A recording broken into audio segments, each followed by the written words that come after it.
Bakıda şəhid xanımı müavinət kartına görə öldürülüb. Sabunçu rayonu Ramana qəsəbəsində şəhid Səxavət Məmmədovun həyat yoldaşı 31 yaşlı Gülizar Məmmədova qaynatası Adıgözəl Məmmədov tərəfindən qətlə yetirilib.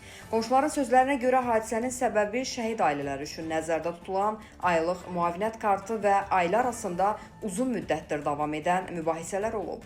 Bildirilir ki, şəhid ailəsinə verilən mənzildə əvvəllər də tərəflər arasında narazılıqlar yaşanıb. İddialara görə Adıgözəl Məmmədov gəlini Gülizar Məmmədovanı uşaqların beynəlxalq müdafiəsi günü münasibətilə övladları ilə görüşmək bəhanəsi ilə evə çağırıb. Gülizar Məmmədova geri qayıdarkən qaynatası onun yaşadığı binanın liftində bıçaqlayıb. Hadisə zamanı yaranan səs-küyə qonşular çıxaraq qadını qan içində görüblər.